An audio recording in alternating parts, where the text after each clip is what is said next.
Dream Team, it's your boy Neal back with another reaction video, guys. Here we are with the most insane F1 race of all time, Brazil 2003. Before we dive in, make sure you subscribe to the channel, ring the notification bell, give the video a thumbs up so it gets suggested. Here we go!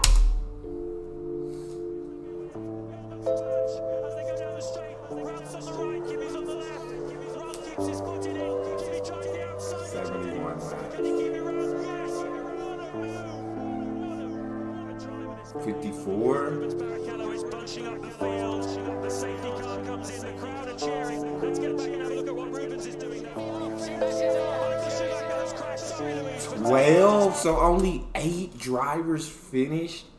Jeez, only 54 laps were complete, so they didn't even get to finish the race.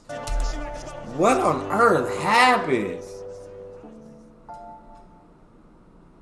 Misty skies lay over Interlagos for the 2003 Brazilian Grand Prix, which was the third race of the season. The race was delayed by 10 minutes. It was Barrichello in P1, Coulthard in P2, and Mark Webber in P3. The top 5 was separated by just over 1/10 of a second. James Allen told everyone to clear your afternoon, because this could be one to remember. The drainage on... Yeah, okay, so that's why the race didn't end up finishing. And that's why crashes happen. It looks like it's pouring out there.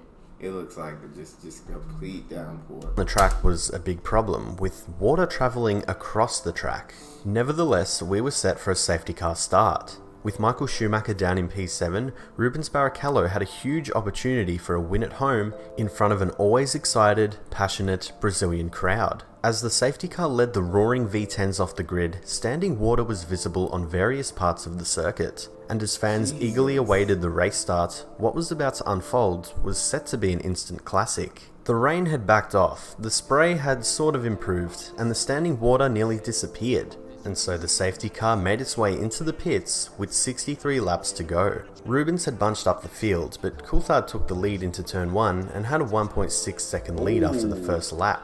Barrichello looked to be struggling with Raikkonen and Montoya overtaking him. Pretty soon, the top 3 were getting feisty amongst each other. Schumacher was also on the charge, and both McLarens were looking decent, but Michael was on his way, passing Webber and Montoya, setting the fastest lap. We had a couple of spins, but this was just a teaser as to what was yet to unfold. Furman would suffer a suspected suspension failure and would hit Olivier Panis, taking him out of the race, due to the debris on the track. The whole freaking tire popped off of the whole tire popped off. Did he hit something for that, or it just popped off? It was just a teaser as to what was yet to unfold. Furman would suffer a suspected suspension failure and would hit Olivier Panis, taking him out of the race. Due to the debris on the track, a safety car was brought out. After the restart, Montoya and Pizzonia would aquaplane at turn 3 and be sent straight into the wall. Then, incredibly, Michael Schumacher has crashed straight on in the same place as Pizzonia. Schumacher would lose it at turn 3 and be sent straight into the barrier. It was now a dangerous situation, with Michael narrowly missing Pizzonia's Jaguar, which was yet to be removed, and of course the Caterpillar, with the risk of... Thank God he missed it, bro. Yeah. It's too wet, bro. It's too wet. Other cars potentially losing it at the same section, another safety car was brought out. The river at turn 3 was becoming quite a factor in this race. At the restart, Webber was really dragging some performance out of his Jaguar. Jos Verstappen would be turn 3's next victim, spinning out and suffering an engine problem. Turn 3 would continue this tradition, taking Jenson Button out of the race. A car park of destroyed F1 cars sat on the outside of the corner in what is now an iconic image, which summarized... That is absolutely insane, bro. Every time turn 3 started coming up, my heart would start racing. It would start beating fast at this point, bro. Because it is taking out car after car after car. This unbelievable race. Young Raikkonen was on a charge this race. At just 23 years old, Kimi was absolutely fearless, fighting his way back to 3rd after pitting later than everyone else. Kimi's on the left.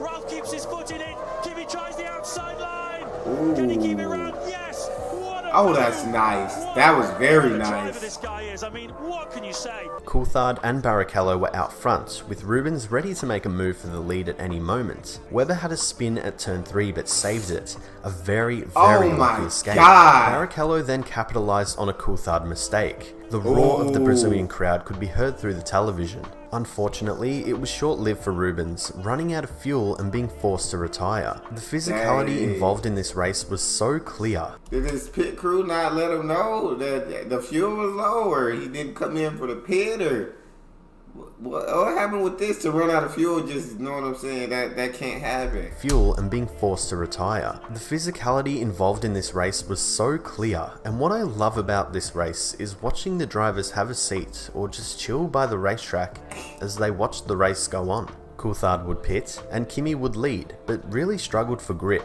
Fisichella would then lead after making a move on Kimi. Then Webber would have a nasty accident, slamming into the wall and destroying his Jaguar. Then it was Alonso hitting Webber's loose wheel and having a huge accident. Oh my god, this is crazy, bro. No, my god, yeah, I can't. Yeah, you would have to shut the race down right there, bro. Whoever's in first, just at that moment, just gets first, cause this is insane, bro. Oh my god. Bro, I think sometimes you forget how fast these cars are going until they crash into something.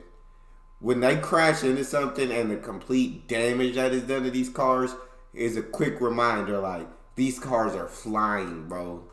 And when they are crashing at a flying speed, and you just see the whole car almost disintegrate when they hit something.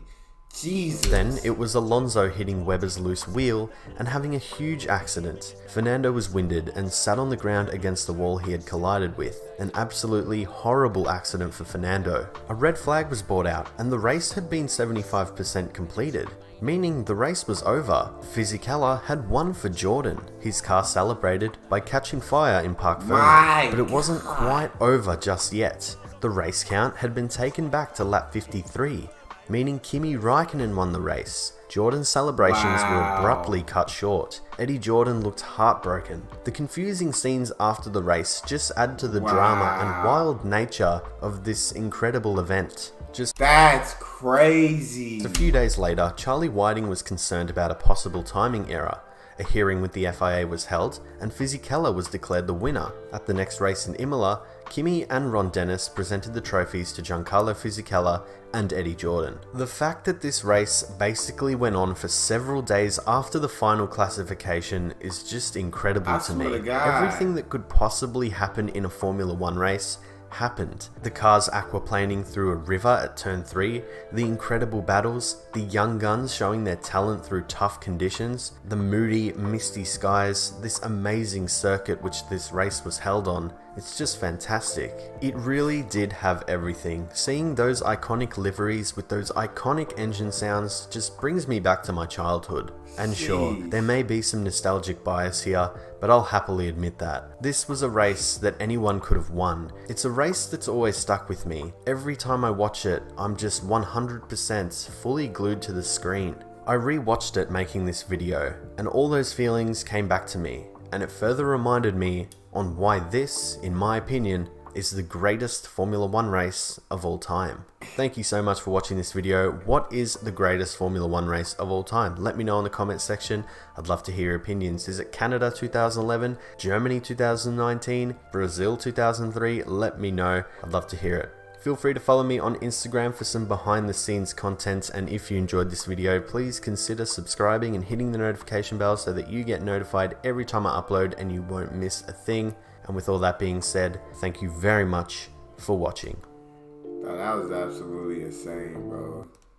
That was crazy. I swear. That's all we got. You guys got a favorite video suggestion? You can subscribe to Patreon or drop it in the comment section. It's your boy Neal. Out.